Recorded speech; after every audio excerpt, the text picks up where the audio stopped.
सिद्धेभ्यः एष सुरासुरमणु सिन्धवन्दिदं धोदघादिकं ममलं प्रणमामि वड्ढमाणं तीर्थं धम्मस्य कातारं शेषे पुण्यतीर्थहरे ससौवसिद्धे विशुद्धसा भावे समणे अणाणदंसण चरित तव वीर्यायारे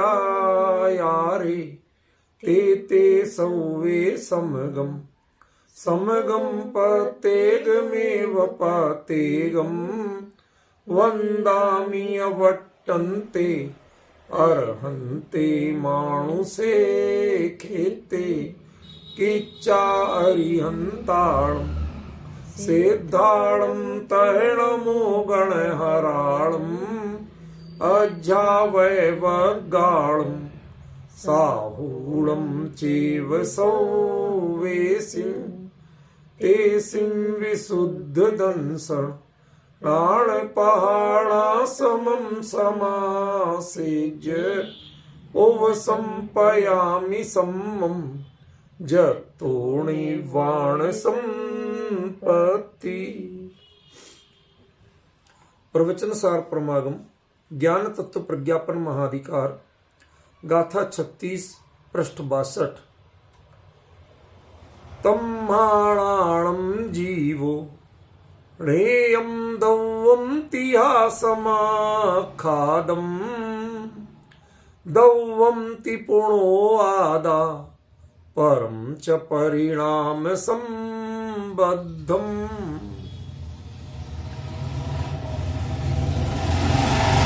यह गाथा आज हम शुरू करने जा रहे हैं। पहले शब्दार्थ जान लें, फिर इसकी उत्थानिका का निर्णय करेंगे कि ये गाथा आचार्य देव ने क्यों कही।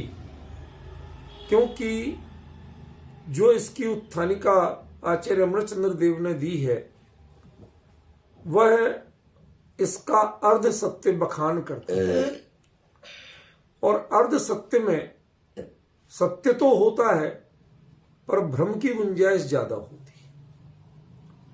कोई भी बात हम अधूरी कहें तो वह अंग तो उसी बात का है, लेकिन दूसरा पक्ष जब तक पूरी बात क्लियर नहीं होती है तो भ्रम की गुंजाइश ज्यादा होती है।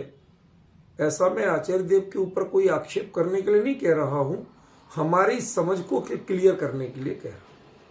ठीक है, पहले शब्दार्थ करते हैं। तम्हा, शुरुआत हो रही है गाथा की तम्हा, तस्मात् कारणात्, इसलिए। यह शब्द अपने आप में बताता है कि यदि पिछली गाथा का संदर्भ नहीं जोड़ा जाए तो यह गाथा हो ही नहीं सकती। भाई कोई बात आप कहोगे तब तो कहोगे इसी कारण से, इसलिए, ये तो तब कहोगे ना कि जब पहले कोई बात कही होगी। ठीक है ना। तो इसके जो इस गाथा का अर्थ इस गाथा में नहीं, इस गाथा का अर्थ पिछली गाथा से जुड़ता है, प्रकरण से जुड़ता है। ये इसके कथन की सबसे बड़ी गहराई है, सबसे बड़ी कीमत है। तम्हा, इस कारण से, जीवोड़ाणम या ड़ाणम जीवो दोनों हो सकते हैं, लेकिन क्या कहना चाहते आचार्य देव वो हमें समझना पड़ेगा। दो पद जब एक ही समान विभक्ति में हो तो राजा राम, राम राजा दोनों कहा जा सकता है, समझ गए। लेकिन आप क्या कहना चाहते ये तो वक्ता के ऊपर है ना। तो हमें जो ग्रंथ लेखक हैं आचार्य कुंद देव, उनके आधार पर, उनके भावनाओं के आधार पर, उनकी प्रतिपादन शैली के आधार पर निर्णय करना पड़ेगा कि ज्ञान को जीव कहना चाहते हैं या जीव को ज्ञान कहना चाहते हैं। भाई बात में अंतर तो है। ज्ञान को जीव कहना एक चीज है, जीव को ज्ञान कहना दूसरी चीज है।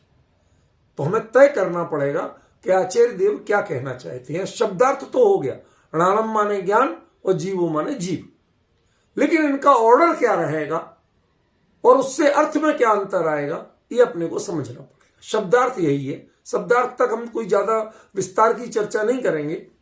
यह एक वाक्यांश हो गया। तम्हा इस कारण से णाणम ज्ञान जीवो जीव, ठीक है ना।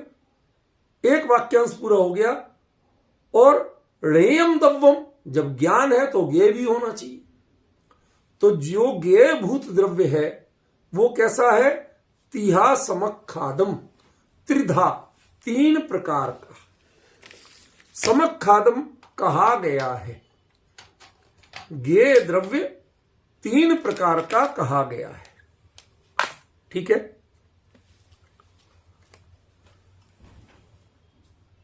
अब यहां पर एक तो ये समझें कि ज्ञान ज्ञेय मीमांसा नहीं है। शुरुआत की चर्चा बड़े ध्यान से सुनना, क्योंकि आगे की सारी चर्चा उस पर केंद्रित होती है। इस ग्रंथ में पहला अधिकार ज्ञान तत्व के प्रज्ञापन का है और दूसरा अधिकार ज्ञेय तत्व के प्रज्ञापन का है। तो इससे हमें एक चीज समझ लेना चाहिए कि यहां वह ज्ञेय की चर्चा नहीं करना चाहते। कह तो साफ रहे कि णेयम दव्वम, ज्ञेय भूत जो द्रव्य है वो 3 प्रकार का कहा गया है, समझ रहे ना। लेकिन वास्तव में जब ये अधिकार ही ज्ञान तत्व का है तो फिर ज्ञेय तत्व की चर्चा इसमें क्यों आएगी? नाम साफ लिया है मानता हूं, लेकिन उसका अभिप्रेत अर्थ क्या है? आचार्य उसके द्वारा क्या कहना चाहते हैं यह निर्णय करना पड़ेगा। और साथ ही उन्होंने जो क्रिया प्रयोग की है वह क्रिया प्रयोग की है समखादम। अखादम कहा गया है, समखादम भली प्रकार कहा गया। आप लोग एक भजन पढ़ते हैं अक्सर, सांवलिया पारसनाथ शिखर पर भले विराजे जी, भला विराजे जी। अब वो जो विराजो तक तो ठीक है, अब ये भला क्या है बताओ, क्या है भला उसमें? वो अपने जीवन में बैठे कई बार थे कि नहीं बैठे थे, ध्यान करने भी कई जगह बैठे थे, अज छत्र में भी बैठे थे, बनारस में भी बैठे थे कि नहीं बैठे थे। और इतना विहार करते करते जब गए होंगे वहां तक, शिखर जी तक, तो और जगह भी बैठे ही होंगे। कई लोग उनकी केवल ज्ञान स्थिति बिजौलिया मानते, वो राजस्थान में हो गया, अज छत्र यूपी में है और पारसनाथ झारखंड में है। तो जब यदि इतनी यात्रा उन्होंने मुनि अवस्था में की होगी तो बैठे तो कई जगह होंगे, खड़े खड़े तो रहे नहीं होंगे, समझ रहे ना। तो बाकी बैठना बैठना नहीं था क्या? जो सम्मेत शिखर जी पर ही बैठना उनका भला विराजना है। क्यों? क्योंकि उसके बाद देह आधीन क्रियाएं उनकी नहीं। यद्यपि उठते थे, विहार करते थे उसके पहले, केवल ज्ञान के पहले, लेकिन निर्वाण के जो स्थिति है उसके बाद ना उठना ना बैठना, देह के हलन चलन की क्रिया, देह के संबंध की क्रिया उसके बाद खत्म हो गई थी। इसलिए वो जो अंतिम बैठना था वो भला बैठना। अंतर पड़ा। उसी से अभिप्राय यहां लीजिए, समखादम, भली भांति का। ये बहुत बढ़िया बात कही आपने। क्या कही? कि ज्ञेय द्रव्य 3 प्रकार का है। ये बहुत गजब की बात कही आपने। फिर हमें गजब तो निकालना पड़ेगा ना कि क्या गजब है इसमें, क्योंकि इसका जो 3 प्रकार का कहा गया है, जो अर्थ किए गए, वो मेरे को गले नहीं उतरे, क्षमा करना। भूत भविष्यत वर्तमान काल संबंधी केवल ज्ञान में भूत भविष्यत वर्तमान होते हैं क्या? नहीं। आप लोग तो इतना खूब पढ़ चुके, इतनी समझ तो जागृत हो चुकी, होते हैं क्या? नहीं होते। भाई साहब, फिर ये तो बहुत बढ़िया बात कही, गजब की बात कही। ऐसी बात तो समझ में नहीं आ रही है, तो हमारे यहां बच्चे जानते। तो आपको तय करना पड़ेगा कि समखदम क्या है। देखो, जब तक हम अर्थ नहीं करेंगे और अर्थ करके उसमें जिज्ञासा नहीं समझेंगे कि नया क्या है, खास क्या है, तब तक आप इसका अर्थ नहीं कर पाओगे सही। शब्दार्थ करना तो आसान बात है, वो तो नीचे छपा हुआ है, प्राय ठीक ही ठाक होता है, कई जगह गलत भी है, पर उतना तो अपन कर सकते हैं। लेकिन असली मुद्दे की बातें आपको ध्यान देना पड़ेगी। आचार्य देव ने खास तौर पे कहा कि गेय द्रव्य 3 प्रकार का है। गजब बात कही आपने भगवान कि गेय द्रव्य को 3 प्रकार का कह दिया। अब वो 3 प्रकार कौन से, और ये गेय द्रव्य कौन सा है? लोकालोक है क्या? गेय द्रव्य लोकालोक है क्या? केवली के ज्ञान में तो लोकालोक भी आता है ना, तो लोकालोक है क्या? नहीं, क्योंकि यहां पर णेयम दव्वम एक वचन का प्रयोग किया है। लोकालोक के सभी द्रव्य अनंत द्रव्य और उनकी अनंत अनंत पर्याय ये बहुवचन में आएंगी, एक वचन में नहीं आएंगी। देखो, थोड़ा थोड़ा प्रयास किया करो। अपन जब नई गाथा की चर्चा शुरू करते हैं उस पहले दिन तो बहुत ही फोकस करने की जरूरत है। आपको पता चलना तो शुरू होगा कि आचार्य असल में क्या कहना चाहते हैं और हम जल्दीबाजी में अपनी पढ़ताई में क्या बोल जाते हैं। आप हड़बड़ी मत करो, धैर्य से आचार्य की बात सुनो। क्या गेय द्रव्य 3 प्रकार का कहा, और गजब की बात कही आपने भगवान, गेय द्रव्य 3 प्रकार का है और वो गेय एक है, अनेक नहीं। अब जिम्मेवारी बढ़ गई कि नहीं बढ़ गई रूपल बहन? जिसको अर्थ करना है, जिसको चर्चा करना है, आचार्य कदम कदम पर उसके लिए वार्न कर रहे, कान उमेट रहे, भाई ध्यान से सुनना। श्रोतारा सावधान ते श्रोवंतु, लापरवाही मत कर देना, उपयोग मत भटका लेना, सारी बातें हैं इसमें। ये गजब की बात कही है भगवान आपने कि जो गेय द्रव्य है, ज्ञान तो जीव है और गेय द्रव्य 3 प्रकार का। ये गजब की बात कही आपने। समझना तो पड़ेगा कि कौन से 3 प्रकार का है और कौन से 3 प्रकार का कहना गजब की बात है, गजब का कथन है। क्या अद्भुतता है उसमें। भाई हम तो द्रव्य गुण पर्याय, त्रिकालवर्ती पर्याय, भूत ये सब अर्थ किए हैं, लेकिन क्या इसमें कुछ अपूर्वता है? नहीं हो तो बताओ आप। और गे कौन से गेय द्रव्य को, जो एक ही है, वो गेय अनेक नहीं। समझ रहे? कौन सा एक गेय द्रव्य 3 प्रकार का कहा, ये गजब की बात है। और वो 3 प्रकार का गेय द्रव्य कहने से कैवल्य की सिद्धि, केवल ज्ञान की सिद्धि कैसे होती है? क्योंकि अधिकार तो ज्ञान तत्व के प्रज्ञापन का है, गेय तत्व के प्रज्ञापन। मैंने अभी यही बात कही थी कि णेयम दव्वम आचार्य कह तो रहे हैं, लेकिन इससे प्रसिद्धि किसकी होना चाहिए? ज्ञान की प्रसिद्धि होना चाहिए, इससे महिमा ज्ञान की होना चाहिए। समझ रहे ना? वो बात यहां पर कह रहा है कि ये आपने आचार्य गजब, भगवान गजब की बात कही सिमंदर स्वामी कि गेय द्रव्य 3 प्रकार का। किसका गेय द्रव्य? केवल ज्ञान का गेय द्रव्य।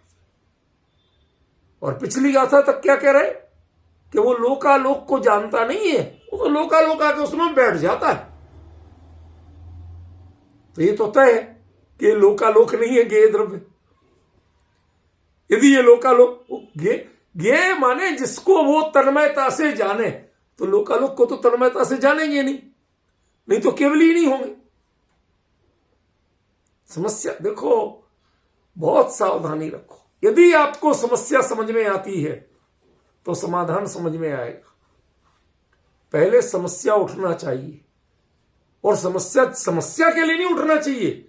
आचार्य क्या कह रहे हैं उसके प्रति सावधान होगे तो आपको समस्या समझ में आएगी कि आचार्य ने जब केवल ज्ञान लोकालोक को जानता है, समस्त द्रव्यों को और उनकी त्रिकालवर्ती समस्त पर्यायों को जानता है, तो भाई साहब ये लोकालोक के तो द्रव्य अनंत हैं।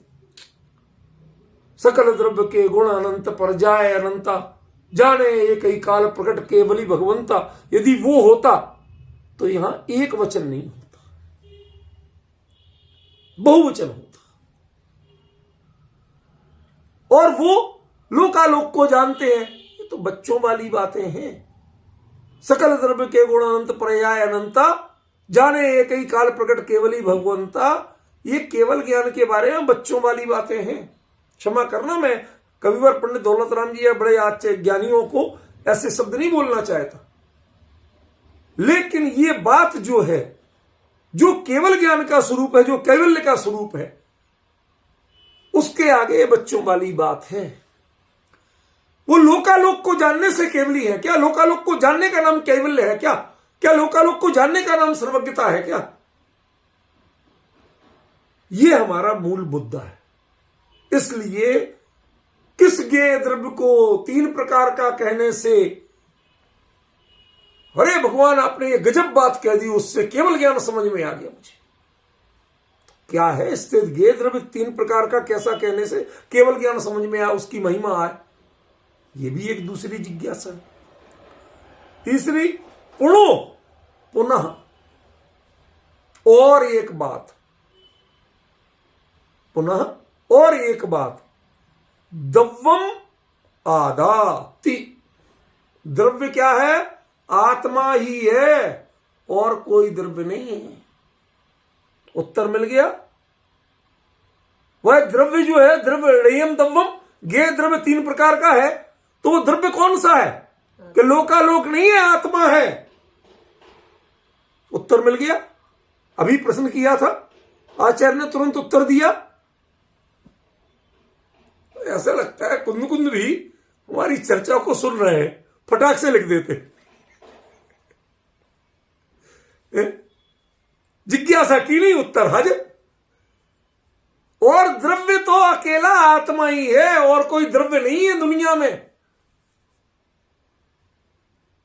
शब्द पे जरा ध्यान देना रूपल में, बहुत छुट्टी मार के आई हो। शब्द पे ध्यान देना, द्रव्य तो अकेला आत्मा ही है और दुनिया में कोई द्रव्य नहीं है। क्यों? क्योंकि केवली निज आत्मा के अलावा किसी को जानते ही नहीं। मतलब आचार्य की शैली देखो। जब तक बात को बिल्कुल आप प्रॉपर वे में लेके नहीं चलोगे तो सब बातें बिखरी हुई लगेंगी, और जब आचार्य के एक एक शब्द का मर्म समझ के चलोगे तो लगेगा कि हर बात का उत्तर दे रहे आचार्य देव, स्पष्टीकरण कर रहे। ज्ञेय द्रव्य 3 प्रकार का कहा गया, ये गजब की बात है। लेकिन ध्यान रखना, ज्ञेय द्रव्य कौन सा है? कि दव्वमति पुणो दव्वम आदाति। द्रव्य तो अकेला आत्मा ही है और कोई द्रव्य है ही नहीं।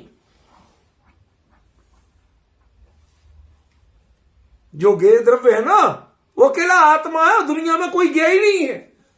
केवली के लिए निज आत्मा के अलावा अन्य कोई ज्ञेय द्रव्य होता नहीं।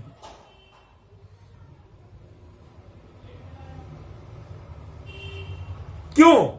अन्य ज्ञेय में जिज्ञासा वृत्ति होती है जो राग मूलक है। क्या कहा? फिर से सुनना सचिन। अन्य ज्ञेय में जो ज्ञेयपना है ना, वो कब कहलाता है? कि जब मैं उसे जानना चाहूं। पर को क्यों? जब तक तुम्हें बेचैनी नहीं हो। ये सचिन कभी कभी कहता है कि कहीं दावत का निमंत्रण आ जाए तो बढ़िया है। कोई घर में कमी है ऐसा नहीं, टेस्ट चेंज हो जाएगा।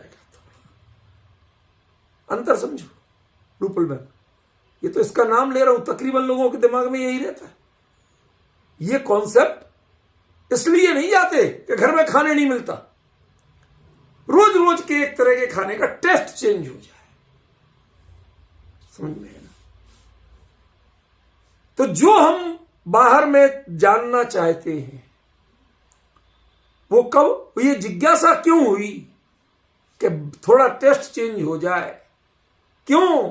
क्योंकि इस टेस्ट से कहीं ना कहीं ऊब हुई है और अन्य टेस्ट की भूख जगी है, जिज्ञासा जगी है, आकर्षण जगा।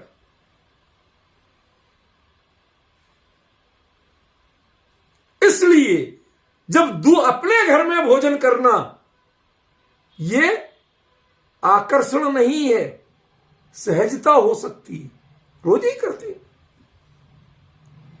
समझ गए? वहां कोई नहीं कहता है, नहीं बुलाता है, तो अभी जाके बैठ जाते। लेकिन दूसरे के यहां एक आध निमंत्रण आया कि नहीं आया, अंतर पड़ता है भाई, पूछा जाता है। शादियां कितनी की हो सकती है, लेकिन न्योता भी तो आना चाहिए, अंतर पड़ता है। पर में न्योता चाहिए, घर में न्योता नहीं चाहिए। इसलिए पर को जानोगे तो पर को यदि ज्ञेय बनाओगे तो उसमें जिज्ञासा और राग की वृत्ति रहेगी। निज को जानोगे तो उसमें जिज्ञासा और राग की वृत्ति नहीं रहेगी। क्या अद्भुत प्ररूपण है आचार्य का। मतलब मैं तो ऐसा जितनी बार पढ़ता हूं लगता है कुंद कुंद, मतलब क्या जादूगर थे, शब्द का कैसा प्रयोग करते हैं कि जिसके बाद भ्रम की गुंजाइश रह ही नहीं सकती। तुम्हें समझ चाहिए कि तुम पकड़ पाते हो कि नहीं। वो तो अपनी ओर से परफेक्ट ही कहते हैं, कमी हमारी होती है कि हम उसे सही रूप में नहीं पकड़ पाते। गजब का चमत्कार है। दव्वंती पुणोवादा, वो दव्वम माने जो पिछली का ऊपर की पंक्ति में दव्वम शब्द आया था, णेयम दव्वम, तो यहां णेयम साइलेंट कर दिया। दव्वंती पुणोवादा, द्रव्य तीन प्रकार। वो आज द्रव्य तो अकेला आत्मा ही है। क्यों? क्योंकि पर यदि ज्ञेय बन जाएगा तो वह राग की वृत्ति के बिना नहीं बन सकता।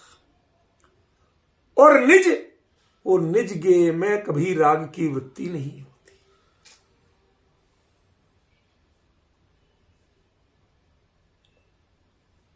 निज ज्ञेय में सहज प्रवृत्ति होती है। सावधानी नहीं चाहिए, सहजता चाहिए। पर के प्रति सावधानी, जिज्ञासा, बहुत कुछ चाहिए।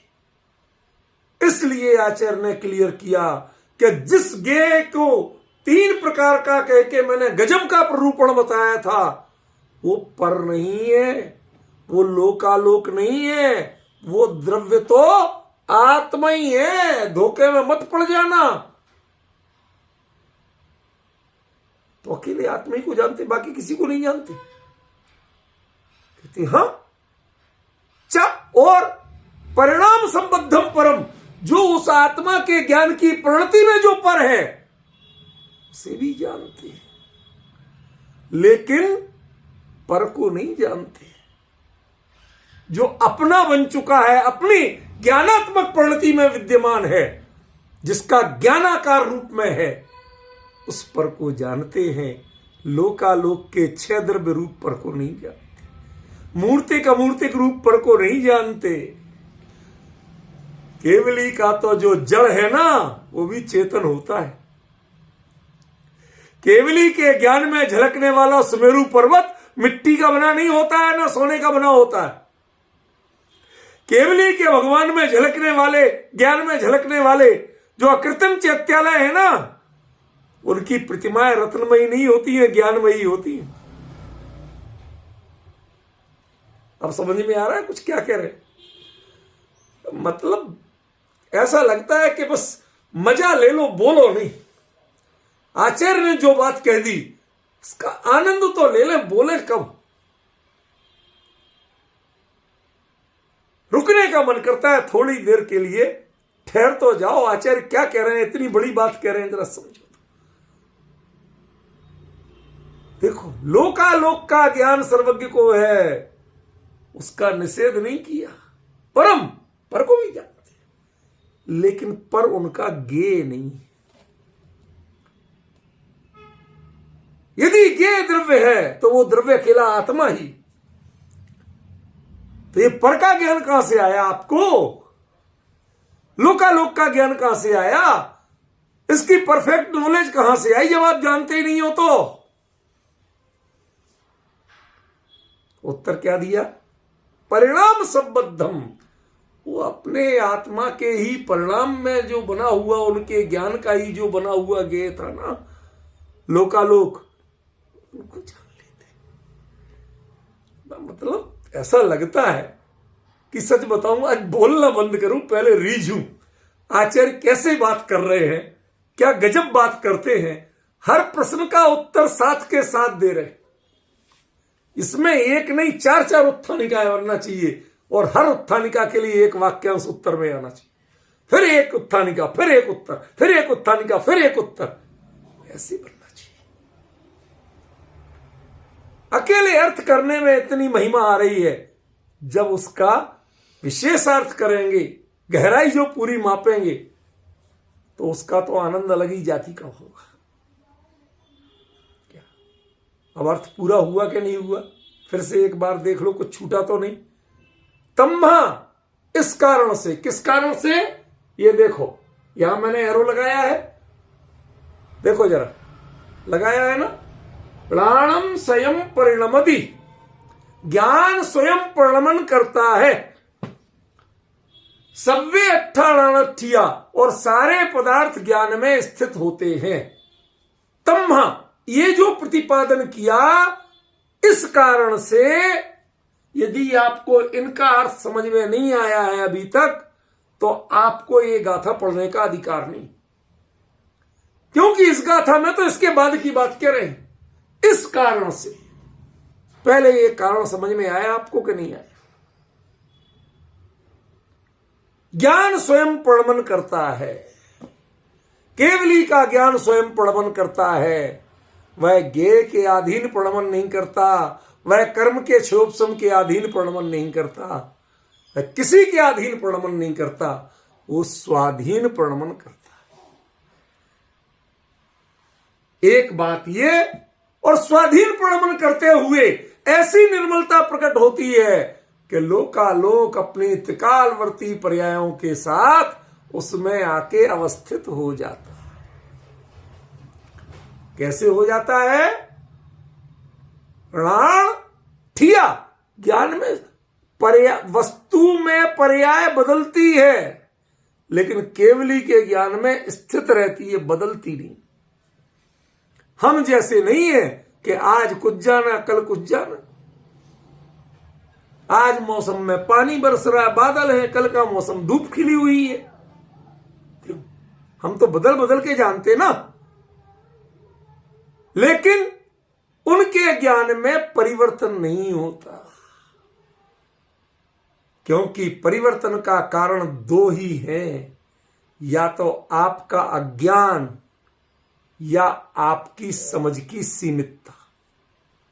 या तो आपको वस्तु का स्वरूप का ज्ञान नहीं था तो आपको बदलाव दिखता है, और या आपके जानने की क्षमता इतनी सीमित है कि आप इतनी जानते हो तो कल दिन दूसरा है तो दूसरी चीज जानने में आई।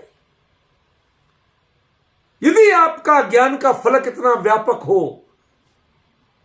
अनंत हो, तो जो ज्ञान अपने साइज कितनी है मुद्दा नहीं है। ज्ञान का स्वरूप स्वयं से ही शुरू और स्वयं ही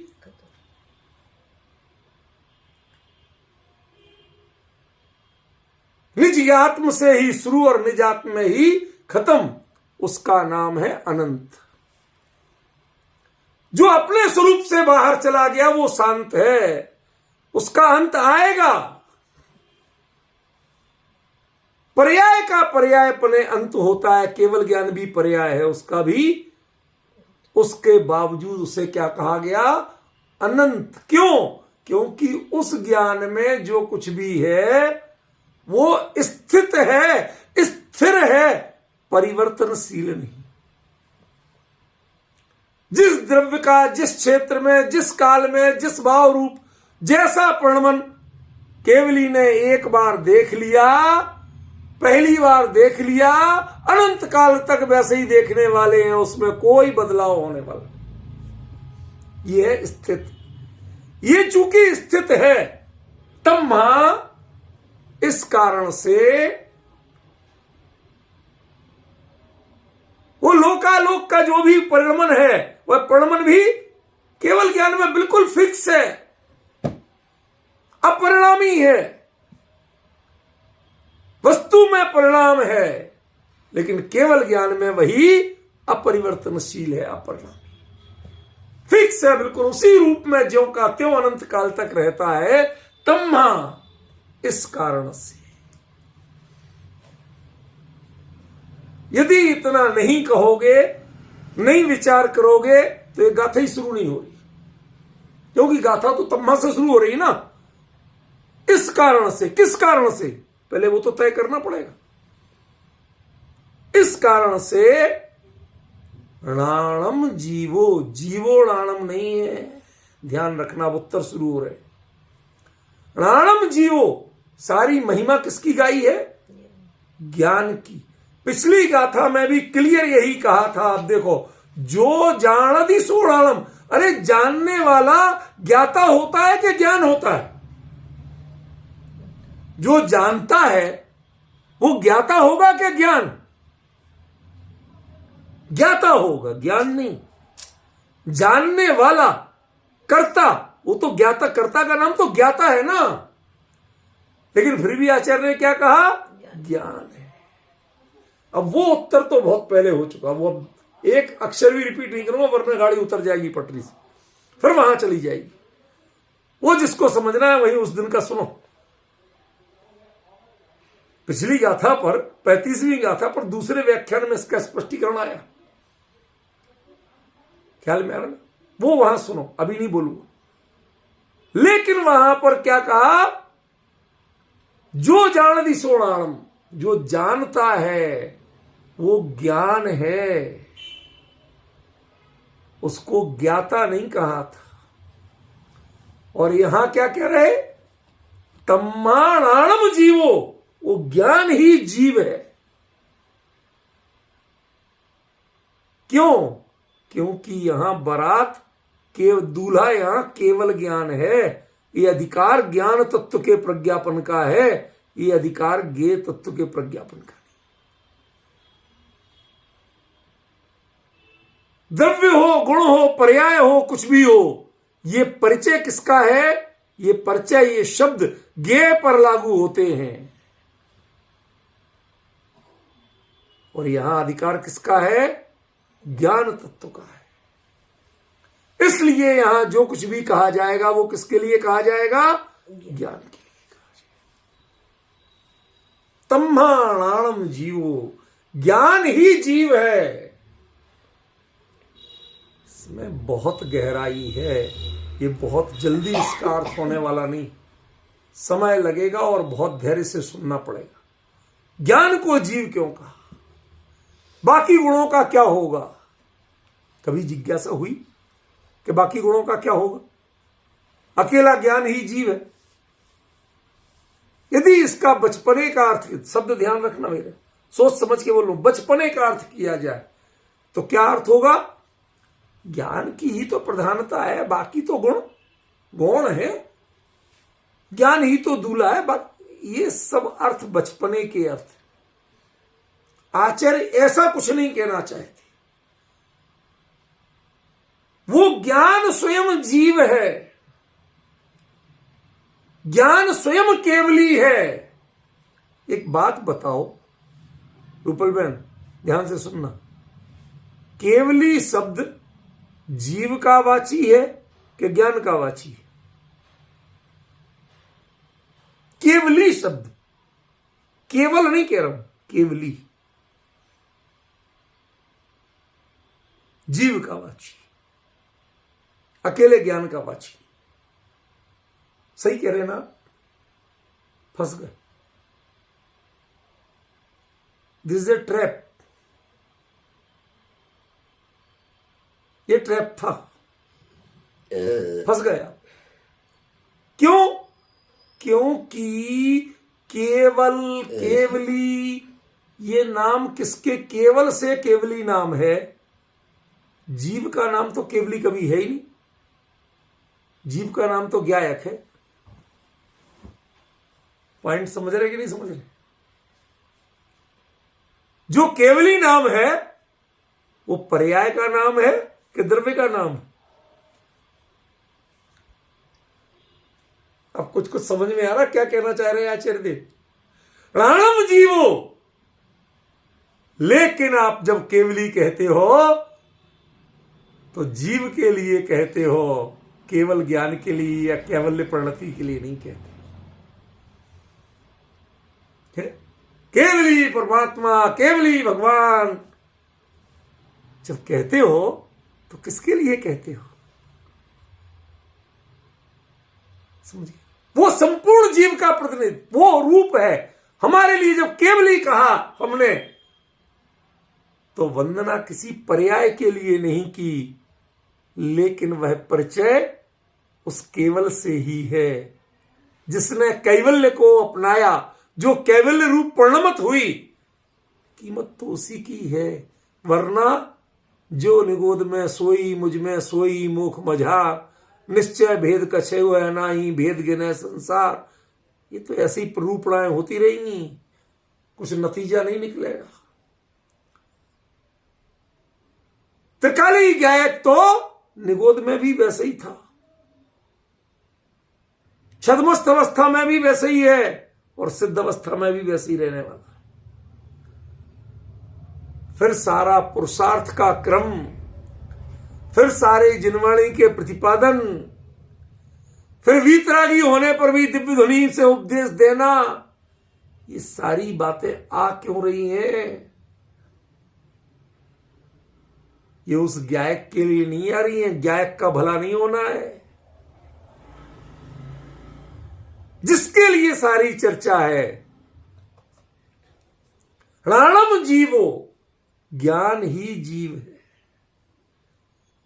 यहां ज्ञान माने कैवल्य। ध्यान रखना, मैंने आपको कहा था केवल शब्द ज्ञान और दर्शन के लिए लागू पड़ता है, सुख और वीर के लिए लागू नहीं पड़ता। सुख और वीर के लिए अनंत शब्द लागू पड़ता है। सुख और वीर कभी कैवल्य प्राप्त नहीं करते हैं, कैवल्य हमेशा ज्ञान और दर्शन प्राप्त करते हैं। और केवली की अवस्था में ज्ञान और दर्शन की क्रम से प्रवृत्ति नहीं है, इसलिए दोनों को एक से कहा जाता। जब केवल कह दिया या केवली कह दिया तो ज्ञान दर्शन दोनों की युगपद जो स्वरूप में प्रवृत्ति है, स्वाधीन प्रवृत्ति है, उसको कहा गया। यहां जो ज्ञान कहा वो अकेला ज्ञान नहीं है। क्यों? क्योंकि कैवल्य अवस्था में ज्ञान और दर्शन का क्रमिक भिन्न परिणमन है ही नहीं, दोनों का युगपत परिणमन है। पॉइंट समझिए।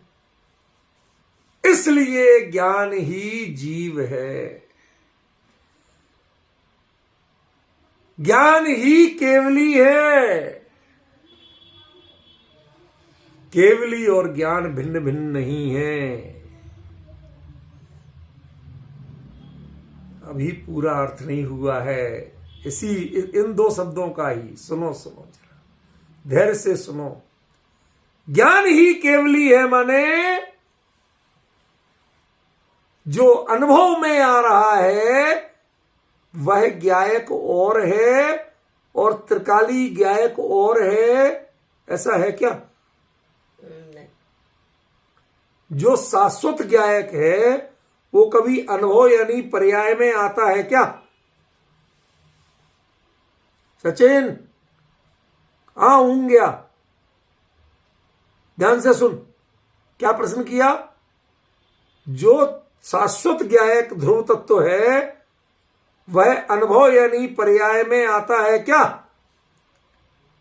यदि आ जाए तो या तो पर्याय ध्रुवता को प्राप्त हो जाए या ध्रुव क्षण भंगुर हो जाए।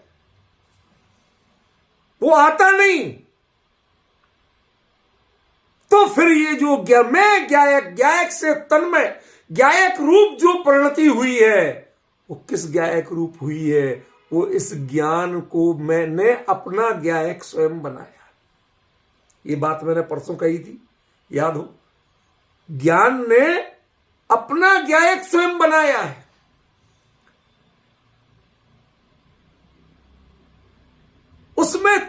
उसको बाकायदा वह उपयोग पूर्वक जुड़ा है उससे, और इतना जुड़ा कि वह अपने आप को तद्रूप अनुभव करता है। मैंने आपको वो आचार्य अमृतचंद्र का दृष्टांत बताया था। मैं ऐसे बड़े बड़े सींगों वाला भैंसा हूं, जिसका एक सींग लोकाकाश के इस कोने पे, दूसरा सींग लोकाकाश के उस कोने पे। अब मेरे से तुम हां करने को कहते हो या ना करने को कहते हो, मैं सिर हिलाऊं कैसे, मेरी गर्दन टूट जाएगी।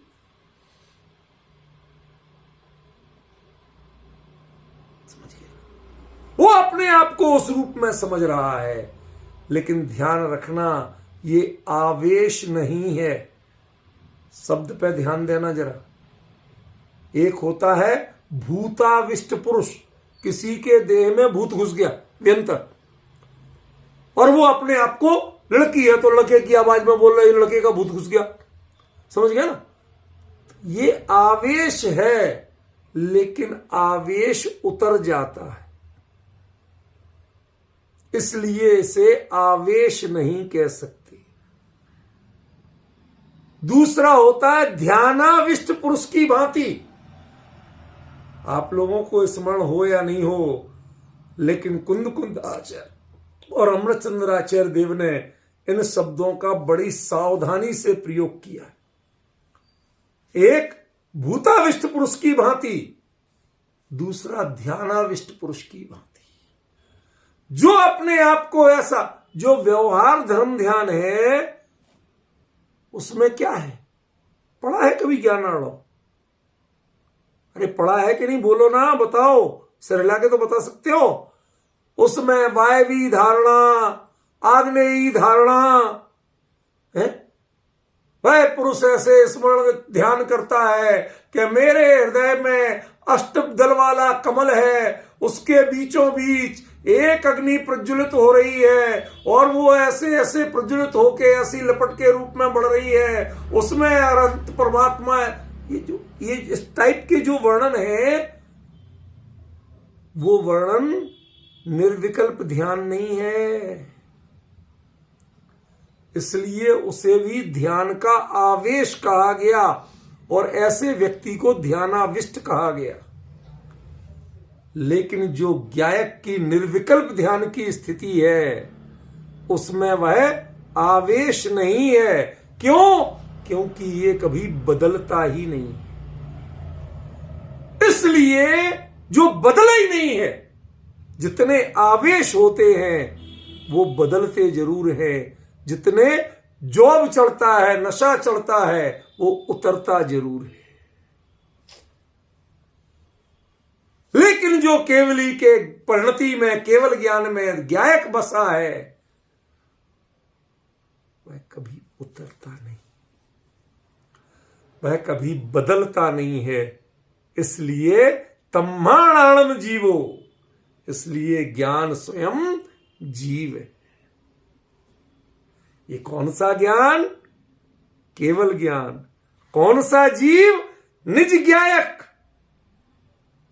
ज्ञान ही ज्ञायक है। पिछली गाथा में यही बात कही थी, जो जानति सोणाणम, जो जानता है। हम तो उसे ज्ञायक और ज्ञाता कहते हैं, लेकिन आचार्य ने क्या कहा? ज्ञान। यह बात बहुत ढंग से स्पष्ट की थी मैंने वहां पर, समझी। दूसरे नंबर का व्याख्यान 35वीं गाथा का सुनिए, बहुत स्पष्ट किया है इसको, बहुत भावपूर्ण तरीके से स्पष्ट हुआ। और यहां क्या कह रहे? तम्माणाणम जीवो, ज्ञान ही जीव है।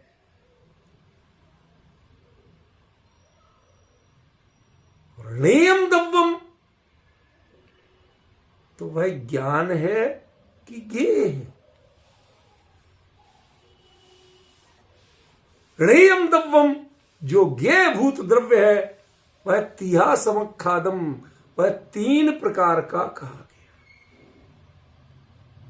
अब ये त्रिधा में ऐसा रहस्य है कि जितनी परिभाषाएं आप लगाओगे, जितने त्रिधा के 3 भेद करोगे, सब फेल होने वाले। भगवान आपने ये गजब बताई बात कि गे भूत द्रव्य, अब जब ज्ञान है तो गे तो कोई ना कोई हो गई, समझ में आए? वो गे भूत द्रव्य 3 प्रकार का कहा गया है, ये बात आपने गजब बताई। जब भगवान ने गजब बताई, इसका मतलब हमें यहां पर पता नहीं थी। शांति भाई सुनाई दे रहा है? शांति भाई क्या कह रहे? ये कुंद कह रहे हैं कि जो भरत क्षेत्र में गे के बारे में वर्णन था उसमें ये बात नहीं थी, भगवान आपने गजब की बात बताई। ये सीमंदर वचन है जिस पर संकेत कर रहे हैं भरत क्षेत्र में जो गुण प्रय द्रव्यम उत्पाद व द्रव्य, ये जितनी बातें हैं ना वो नहीं है।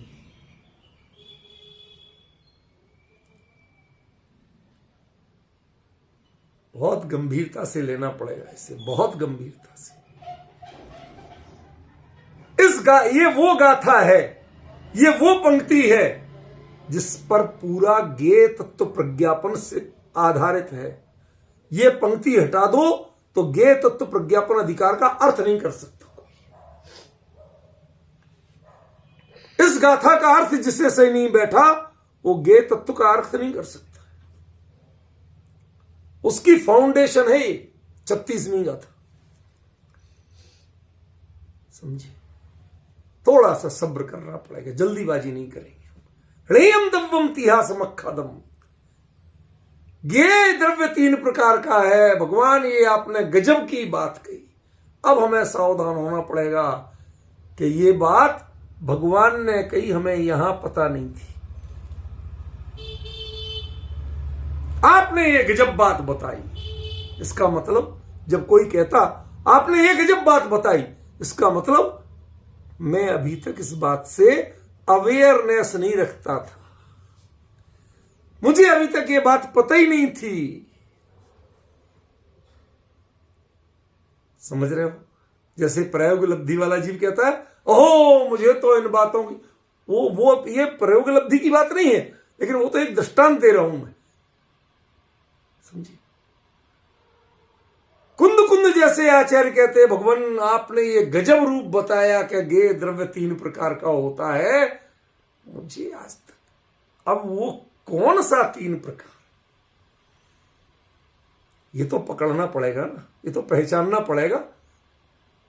और उससे केवल ज्ञान की क्या सिद्धि होती है, उसमें केवल की क्या सिद्धि होती है, ये अपने को बहुत धैर्य से निकालना पड़ेगा। आज का दिन तो खाली गाथा का अर्थ करने का है, आज का दिन किसी प्रश्न के उत्तर देने का दिन नहीं। पहले दिन अपन सिर्फ गाथा पर चर्चा करते हैं, एक एक शब्द पर चर्चा करते हैं, दिमाग में बिठाते हैं कि भगवान जो कह रहे हैं, कुंद आचार्य देव जो कह रहे हैं उसका मतलब क्या है, गहराई क्या है, वो तो बाद में उतरेंगे। अभी कम से कम कंटेंट्स तो पता चले। कंटेंट्स डिटेल नहीं होता है, आप ग्रंथ की विषय सूची पढ़ते हैं, लेकिन ग्रंथ के कंटेंट्स देख के आपको पता चलता है कि ग्रंथ की गहराई क्या है, महिमा आती है। ऐसे ही आचार्य देव क्या कह रहे हैं, भगवान आपने ये गजब बात कही कि ग्रंथ गे द्रव्य 3 प्रकार का होता है। ये कहना तो कौन सा गे द्रव्य, जब आपके लिए एक ही निज ज्ञान गे ज्ञाता गे को न भे, जब ये सब बातें आप कहते हो तो आपको विचार करना पड़ेगा कि कौन सा ये गे द्रव्य है, कौन से वो 3 प्रकार हैं जिनके लिए कुंद जैसे आचार्य कहते हैं भगवान ये आपने जब बात बताई वो ईमानदारी से स्वीकार करते कि मुझे अभी तक इस बारे में कोई अवेयरनेस नहीं थी, भरत क्षेत्र में विद्यमान आगम ग्रंथों में ये बात नहीं आई थी। इसलिए मैं कहता हूं प्रवचन सार जी का स्वाध्याय करना माने 100% अलर्ट मोड पे बैठना। हिलना डुलना भूल जाए व्यक्ति, टकटकी बांध के देखता रह जाए। गुरुदेव कहते थे मेढ़े की भांति आंखें पड़, आप तो हम लोगों के कभी मोबाइल ही एडजस्ट होते रहते हैं पूरे स्वाध्याय। अरे उपयोग को एक बार सेट करके बैठो और मोबाइल को भी एक बार सेट करके बैठो, एडजस्ट करने की जरूरत ना पड़े तब समझ में आएगा। क्योंकि उपयोग यदि उसके एडजस्टमेंट पे है तो इसकी सेटिंग पकड़ में नहीं आएगी। समझे? आगे क्या कहते हैं? पुणो और एक बात कि जो अभी हमने कहा ना नियम दव्वम, जो द्रव्य कहा वो दव्वम आदा ति, वो द्रव्य आत्मा ही है भाई। ति इति इति, दैट्स ऑल। इसके बाद में कुछ पूछने की जरूरत नहीं, बताने की जरूरत नहीं कि वो द्रव्य कौन है, कि वो आत्मा ही है। तो फिर केवली लोग सर्वज्ञ कैसे होंगे? पर को बिल्कुल नहीं जानेंगे कि परिणाम संबद्धम, जो उनके ज्ञान रूप प्रणति में जो बना है ज्ञानाकार, जिसकी शकल तो ज्ञेय से मिलती है लेकिन बना वो ज्ञान का है। आपकी फोटो आपकी बनी हुई नहीं, उससे आपकी शकल मिलती है। समझ गए ना? वो बनी तो उस केमिकल की है। क्यों? आप त्रिआयामी, 3 डायमेंशन, और वो फोटो द्विआयामी है। उसमें लंबाई और चौड़ाई तो है, मोटाई नहीं, गहराई नहीं। समझ रहे? फिर भी आप कहते हो नहीं कहते, ये मेरी फोटो है, मेरी देखो कितनी सुंदर फोटो बनी। समझ में? सुंदर सी फोटो खींचना भाई, फोटोग्राफर से कहते सुंदर सी खींच। अरे जैसी शकल होगी वैसी तो आएगी, लेकिन फिर भी हमारी आकांक्षा रहती सुंदर सी खींच। जब आप पहचानते हो कि ये मेरी फोटो है, इसका मतलब वो फोटो तुम्हारी तो नहीं, तुम्हारा एक परमाणु, एक प्रदेश भी उसमें गया नहीं। मैंने 2 शब्द बोले, परमाणु और प्रदेश। क्यों बोले? क्योंकि हम जो ये देहाकार, देह में, देह देवल में विराजमान चेतन दोनों का मिश्रित रूप है, ठीक है ना? तो उसमें से देह का परमाणु नहीं गया और आत्मा का प्रदेश नहीं गया, इसलिए बोला। आप लोग कई बार डिटेल नहीं पकड़ पाते तो पकड़ाना पड़ता, समझे? एक भी परमाणु या प्रदेश उसमें नहीं गया, फिर भी ये मेरी फोटो है। ऐसे ही लोकालोक कहता है कि भगवान के ज्ञान में ये मैं झलक रहा हूं, लेकिन आचार्य कहते परिणाम संबद्धम, वो तो परिणाम का ही बना हुआ है, वह ज्ञान का बना हुआ है, वो उसमें लोकालोक घुसा ही नहीं। फिर कैसे कहा था आपने 18 सब्वे, तो वो तो फोटो के रूप में कहा था, वरना वो पदार्थ तो अपनी जगह है। सारे पुद्गल आके घुस जाएं तो आत्मा का चैतन्य कहां बचेगा? इसीलिए मैंने अभी क्या बोला था कि केवली के ज्ञान में सुमेरु पर्वत भी ज्ञान का बना होता है, वह मिट्टी या सोने का बना नहीं होता। बड़ा नपा तोला दृष्टांत दिया था मैंने आपको। क्या? केवली के ज्ञान में सोने का बना हुआ जो पर्वत है वह सोने का बना नहीं होता, वह ज्ञान का बना होता है। उनका ज्ञान भी सोने के आकार का होता है, लेकिन सोने रूप नहीं होता। समझिए? दव्वंती पुणो आदा परम च परिणाम संबद्धम, और जो परलोकालोक जानने में आ रहा है, जिसके आधार पे आप कहते भगवान ने लोकालोक एक एक अणु रेणु परमाणु का कथन किया है, 14 गुण स्थान भगवान ने बताए, मारणा स्थान, ये सब कुछ बताए कि नहीं बताए? कि बिल्कुल बताए। तो तुमने इनको जाना था कि नहीं जाना था? अब बड़ा गड़बड़ है। परम च परिणाम संबद्धम, जो ज्ञान में आकार बना था उतना ही था, वो ज्ञेय उसमें प्रवेश कर जाता, ऐसी संभावना 3 काल में की जा सकती नहीं।